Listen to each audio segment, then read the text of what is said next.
Hey guys, John, you're on the JRB Tree Climbing channel. JRB Tree Climbing is also the name of my Patreon, my website, my Facebook group, and my Facebook page.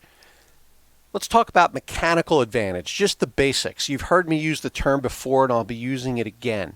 Here I built a mechanical advantage system. I am lifting a weight and I am exerting less force on this rope than the weight itself, but yet I'm able to get that to move. How is that possible? How can we put less force into a system but apply it over a greater distance and get more force out of it?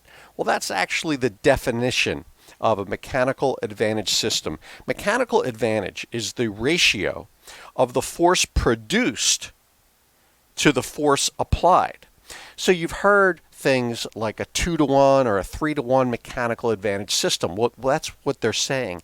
A 2-to-1 mechanical advantage system is one whereby the force produced is double that applied. And same with a 3-to-1. It would be 3 times greater. Now, I prefer to use percentages because I like to be precise, because it turns out that in the real world, those theoretical 2-to-1 and 3-to-1 mechanical advantage systems, it turns out they are actually highly inefficient. And I like to be precise and measure exactly how much. So I'll be referring to a 2-to-1 mechanical advantage system as 200%. And if it's something in between 1 and 2, well, then I'll call it 149%. We'll find that number. Now, let me give you an example of mechanical advantage that has nothing to do with ropes and nothing to do with climbing. It's just a little bit more tangible. So here I have a nail, right? This is a pretty big nail. Now, if I had that nail hammered in a piece of wood and I tried to pull that out with my fingers, well, it's pretty obviously I would not succeed. But yet if I grabbed your average claw hammer and I put that on, well, you know, if there was something to grab, I might make a little progress. I might be able to get that out, maybe part of the way. Why is that possible? How can I be strong enough to get that nail out with this device? Well, this device has leverage. Its design effectively amplifies the length of the handle relative to the fulcrum point here. And I'm able to generate an additional amount of force. This is a mechanical advantage system. And we're all familiar with this, right? This is an old-fashioned crowbar. Well, if I were to use this, because of its greater length, I would generate even greater force and exert less force to do it. These are mechanical advantage systems. Let's talk about how they apply to rope. Now, today I will be using a setup which has got a weight, and you will not be able to follow every detail that I do on my scale. But I'm going to turn that on and get started. It tears to 0, and I'm going to put my weight on it, and I've been working with this weight, which comes out at 25.1 pounds, if you can see that. 25.1. Well, you won't be able to read my scale display, and you'll have to trust me with the numbers that I'm getting for the rest of the experiments. Okay, so look what I have here. I don't have a mechanical advantage system, but I have a balanced system. I've got a pulley with a rope going through it, and on the right side is that 25-pound weight. That weight will be a constant in our experiment. And this is a balanced system, and that's kind of like the first lesson, is that anytime a rope passes over a pulley, even a crude device like a carabiner or a ring or a tree crotch which doesn't grip the rope, our system tries to achieve equilibrium. So right now, roughly speaking, on the right side, the weight is exerting 25 pounds in a downward direction, and in order to balance the system, I'm exerting roughly 25 pounds on the left side of the system. But I noticed that if I want to raise the weight up, I've got to push a little harder. And if I just want to hold it in place, I can do so with less force. And if I want to let it go, well, that's even less force. So it's not completely balanced. There's some resistance, there's some friction, there's some loss in this machine. And it's important that we get an idea how much that is, because it turns out that can greatly reduce the overall efficiency of our system and reduce our mechanical advantage. And so what I'm going to do is I'm going to measure that. And my experiment is going to measure how much force it takes to slowly move this weight upward. And so here's how I will be executing this experiment. And I've already run it a number of times. I turn on my scale, it tears to 0. I let the weight drop a little bit. And you won't be able to follow this, but I'm going to try to keep this as vertical as possible. And I'm going to exert a downward force. And I might get in your way a bit, and I'll be reading this display to determine roughly how much weight I exert and comparing it to results I already have. So here we go.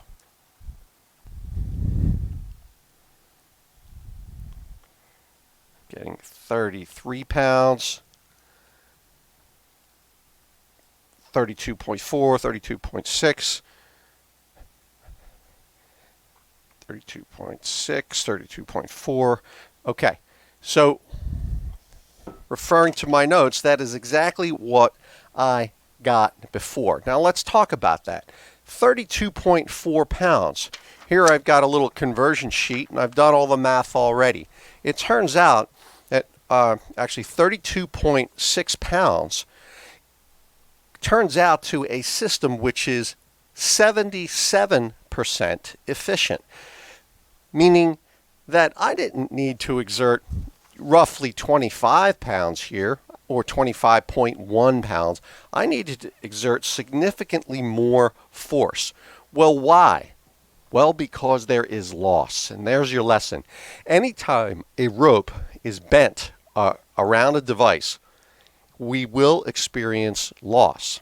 The type of device and its design and its frictional characteristics will have a great effect, as will the construction of the rope. So I repeated this experiment. I did it with 4 different pulleys. The one you see plus these. They're all different designs. They've all got slightly different diameters. Some have a metal spindle and some are plastic. They're all well made and they're all designed for climbing. But I got different numbers, and the numbers varied from the best performance I got was a pulley which needed 29 pounds, which was 86.6% effective, up to the worst was 33 pounds, which is 76.1% effective. I repeated the test. Here we're using an 8mm cord. It happens to be Teufelberger Ocean 8mm, just because I was testing it and had it around. But then I repeated that with a 9.5mm ghillie rope, and interestingly, I got very similar results. The 9.5mm stiffer rope was slightly less efficient by about 4%, and in the same order, all of the pulleys performed roughly identically in their order. So one lesson I got, I thought all these pulleys would perform about the same. Well, they varied by about 10%, and I was surprised to learn how much the rope played a factor. Now let's do a couple of experiments that don't involve a pulley. Okay, now what have I got going on? Well, now I have my rope rigged over this smooth bar, piece of fitness equipment, and I've got that running over like a crude pulley. What kind of force will be necessary to move it now? I know you can't read my numbers, but I've got 38.8, 39.2. Let's try it again. 38, 39.2, 39.0, 38.8. 39 pounds. I'll refer to my chart. 39 pounds is 64.4%. So I've lost some efficiency, and that should be expected given that we are using something that's much more crude than a pulley. But this portion of the bar here is knurled, so it gives you a grip. It's going to have a lot more friction. What will happen when I go over to that part of the bar and repeat the test? Well, I'll tell you from last time, it's a lot more difficult and a lot more loss. 70, 69, 70.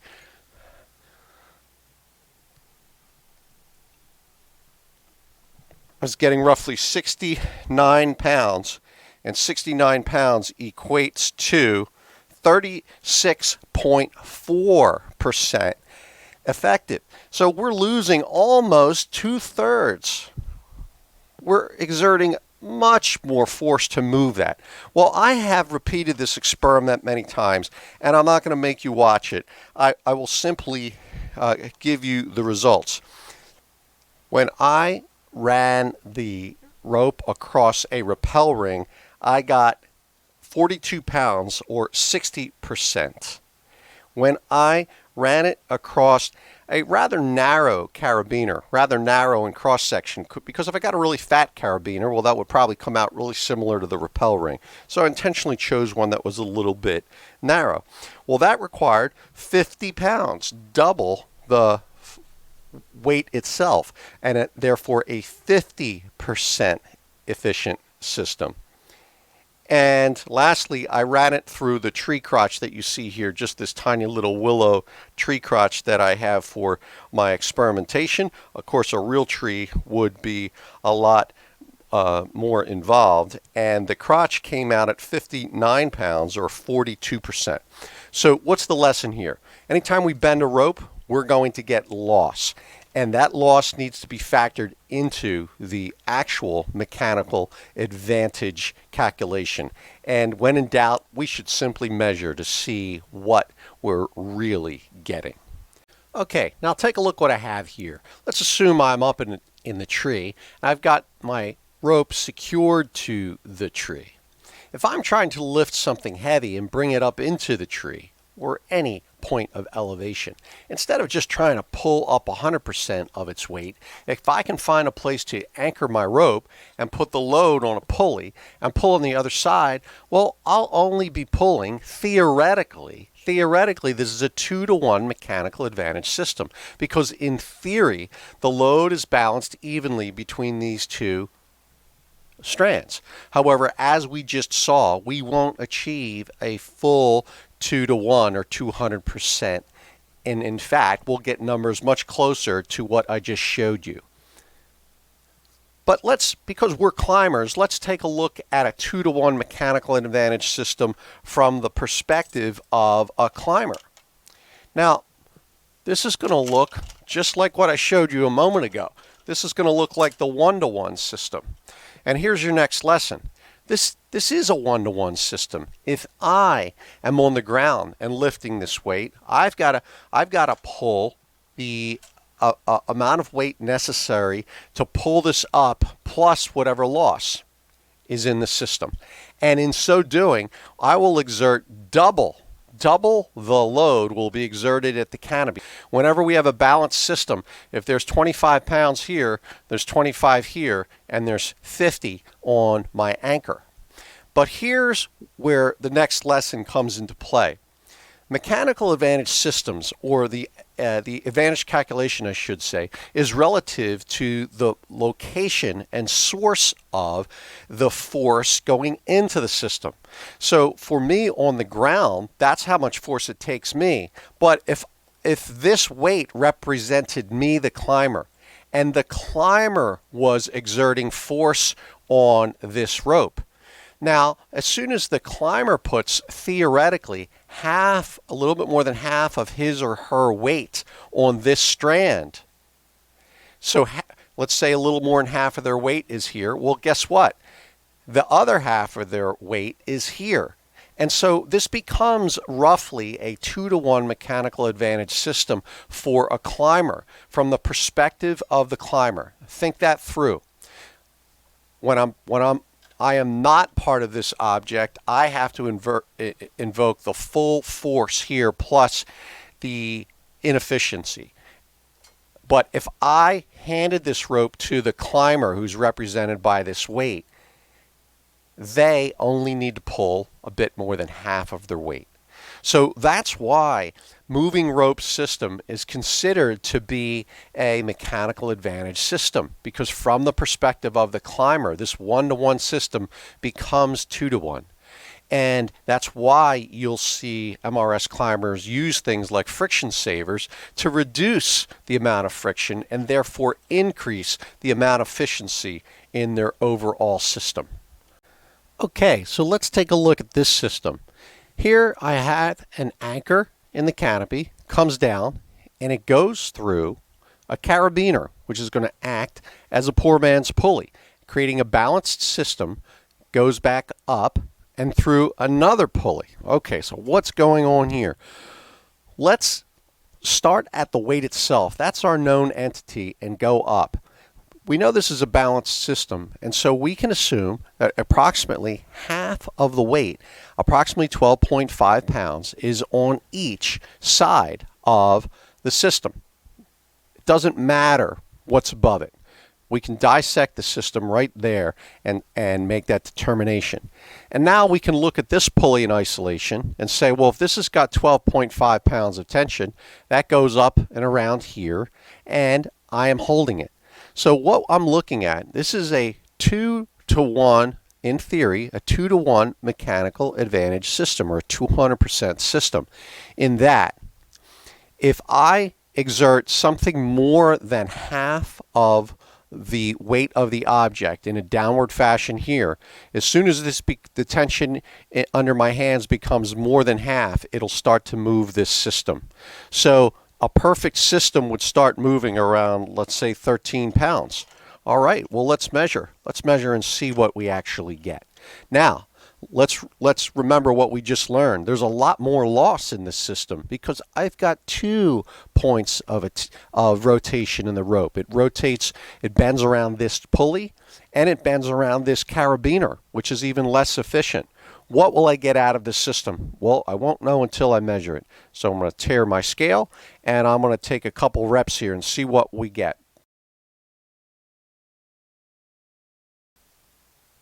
Okay, so I'm going to call that 21 pounds. And 21 pounds, referring to my chart, is 120% roughly. What does that mean? Well, that would be a 1.2 mechanical advantage system. So I'm not getting 2-to-1. I'm getting 1.2-to-1, or 120%, given the loss here and the loss here. Now, I am certain we can improve the efficiency of this system if we were to insert a pulley here, like a pulley there, and the most efficient pulley we can find. But there are times when we do want to use a carabiner or a rappel ring or a smaller object. I'm not going to take you through all of those permutations. But I am going to point out that once again, the mechanical advantage that is experienced is relative to the source of the force. For me, as the lifter on the ground, we just calculated what mechanical advantage is necessary for me.